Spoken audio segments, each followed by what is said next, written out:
इस बात में किसी को कोई शक नहीं है कि कोरोना की महामारी को रोकने में वैक्सीनेशन की ही सबसे बड़ी भूमिका है। लेकिन बावजूद इसके भारत में वैक्सीनेशन की रफ्तार नहीं बढ़ पा रही है।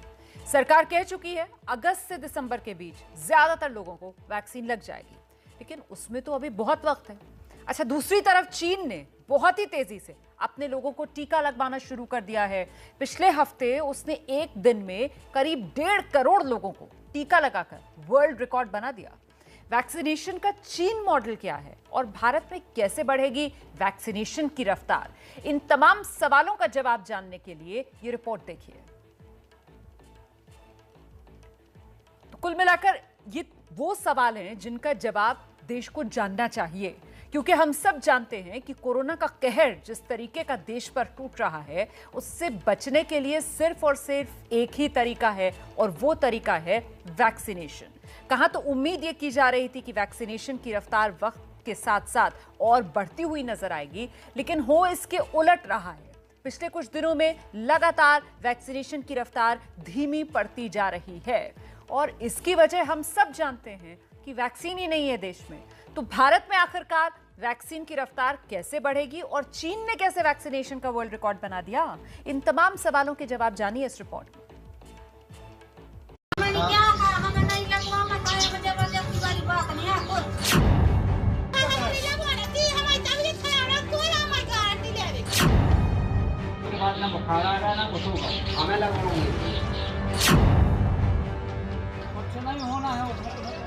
ये तस्वीरें मध्य प्रदेश के छतरपुर की हैं। यहाँ पर सरकारी अधिकारी घर घर जाकर लोगों से कोरोना की वैक्सीन लगाने की अपील कर रहे हैं, लेकिन ये लोग मानने को तैयार नहीं हैं।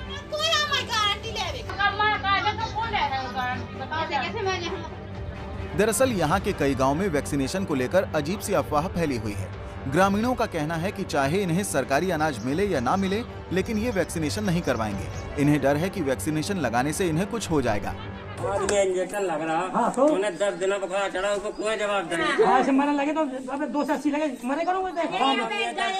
सबको बुखार है। पानी में गया एक लेने लगाया थे तो पानी में गया थे जला नहीं पाया, बुखार चढ़ा, पीछे काठमांडू से हमें नाज मिले और कब हम ना मिले, हमें लगवाएंगे। अगर देश में अभी भी वैक्सीन को लेकर ऐसी भ्रांतियां हैं तो वैक्सीनेशन की दर कैसे तेज होगी? कैसे ज्यादा से ज्यादा लोगों को वैक्सीन लगेगी? शहरों में लोग वैक्सीन लगवाने को तैयार हैं, लेकिन अभी उतनी सप्लाई नहीं है, जबकि गांव में जहां सप्लाई पहुंच रही है वहां पर लोगों के मन में शंकाएं हैं। देश में कोरोना की सुस्त रफ्तार के पीछे ये भी एक बड़ी वजह है। अगर पिछले 5 दिनों के टीकाकरण के ट्रेंड को देखें तो देश में हर दिन 20 लाख वैक्सीन की डोज भी नहीं लग पा रही है।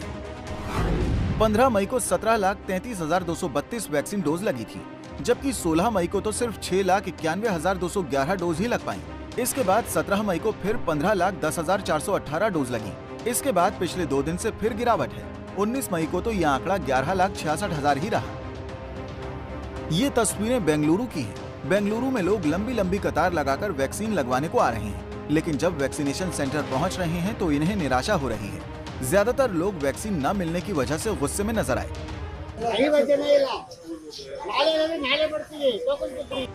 देश में वैक्सीन के प्रोडक्शन को लेकर सरकार पहले ही सफाई दे चुकी है कि फिलहाल उतनी वैक्सीन नहीं बन रही है जिससे 18 साल के ऊपर के सभी लोगों को वैक्सीन लग सके। देश में वैक्सीन का बल्क प्रोडक्शन जुलाई के बाद ही शुरू हो सकेगा, लेकिन तब तक आम जनता करे तो क्या करे?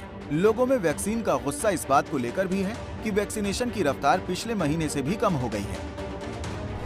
अगर पिछले 3 महीने के आंकड़े देखें तो पता चलता है कि मार्च में औसतन हर दिन 16,32,000 वैक्सीन डोज लगाई गई, जबकि अप्रैल में ये बढ़कर हर दिन 28,69,000 वैक्सीन डोज तक पहुंच गई।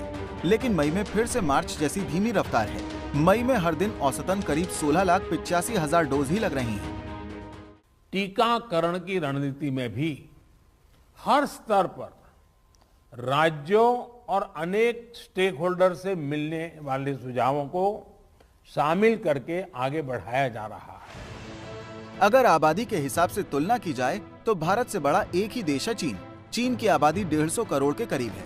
चीन में भी वैक्सीनेशन की शुरुआत थोड़ी धीमी थी, लेकिन मार्च के बाद इसने जबरदस्त स्पीड पकड़ी है। चीन में सरकार अब युद्ध स्तर पर लोगों को टीका लगा रही है। अगर आंकड़ों पर नजर डालें तो चीन में 27 मार्च तक 10 करोड़ लोगों को वैक्सीन लगी थी। इसके बाद अगले 26 दिन में आंकड़ा 20 करोड़ हो चुका है। उसके बाद सिर्फ 17 दिन में 30 करोड़ के आंकड़े को छुआ और इसके बाद 40 करोड़ के आंकड़े तक पहुंचने के लिए सिर्फ 9 दिन लगे। चीन में भी लोगों के मन में पहले भ्रांतियां थीं, जिसकी वजह से शुरू में लोगों ने तेजी से वैक्सीन नहीं लगवाई। लेकिन अब चीन जिस रफ्तार से लोगों को वैक्सीन लगा रहा है, उससे मुकाबला करना आसान नहीं है। चीन में रविवार को एक दिन में 1 करोड़ 40 लाख डोज लगी। ये पूरी दुनिया में एक दिन में सबसे ज्यादा लोगों को वैक्सीन लगने का रिकॉर्ड है। भारत में सबको वैक्सीन लगाने के लिए अगस्त के बाद हर दिन करीब 90 लाख लोगों को वैक्सीन लगानी पड़ेगी। लेकिन अगर देश में कोरोना की तीसरी वेव आई तो फिर ये और मुश्किल होगा। So again, I'm saying that we have to keep our eyes on the ball. We don't have to let third wave come in. The way second wave came, we have learnt our lesson. We have to keep our test positivity rate in each district to less than 5%. This is my humble request. And in villages to less than 1%. Only if we do this, then third wave will not come, and we follow social vaccination. Bharat में बच्चों की vaccine पर भी काफी चर्चा चल रही है, क्योंकि तीसरी वेव में बच्चों पर खतरा ज्यादा होने की आशंका है। लेकिन इस बहस का फिलहाल कोई मतलब नहीं, क्योंकि अभी तक तो 18 से ऊपर वालों के लिए ही पर्याप्त वैक्सीन नहीं है। जांच करने वाली लैब्स पर दबाव इतना बढ़ गया कि रिपोर्ट आने में ही 3 से 4 दिन लगने लगे। लेकिन अब इस परेशानी का अंत होने वाला है।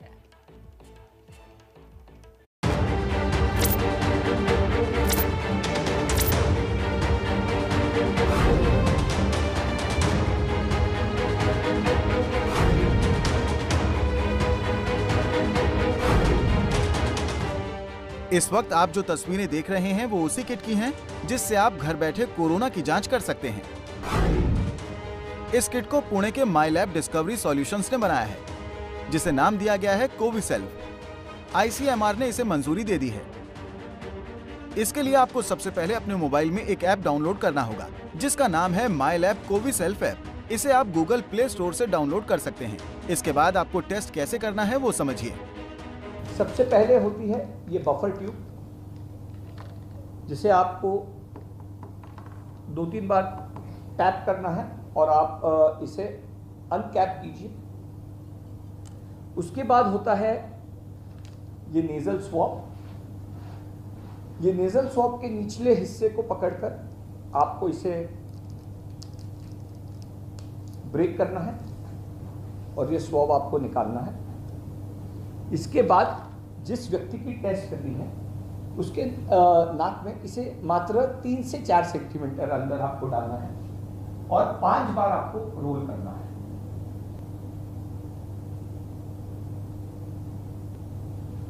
उसके बाद आपको ये नेजल सैंपल इस बफर ट्यूब में डालना है।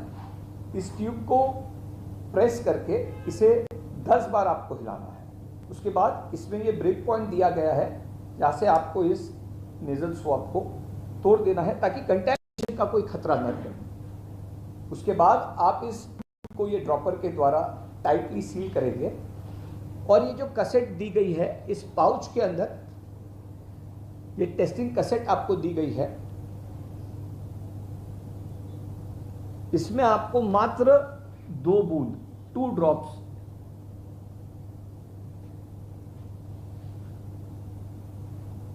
ये डालते ही आपकी टेस्ट की प्रक्रिया शुरू हो जाती है और आपको पहले सी लाइन आएगी। सी लाइन का मतलब है कि आपका टेस्ट ठीक से कंडक्ट हुआ है। इसके बाद इसके ऊपर टी लाइन है। पॉजिटिव केसेस में जनरली 5 से 7 मिनट में टी लाइन आ जाती है। अगर सी और टी लाइन दोनों आई है, इसका मतलब आप पॉजिटिव हो। टेस्ट की प्रक्रिया पूरी करने के बाद इस बात का जरूर ख्याल रखें कि जिन चीजों का आपने इस्तेमाल किया है उसे इस पैकेट में भरकर डिस्पोज कर दें, ताकि संक्रमण फैलने का खतरा ना हो।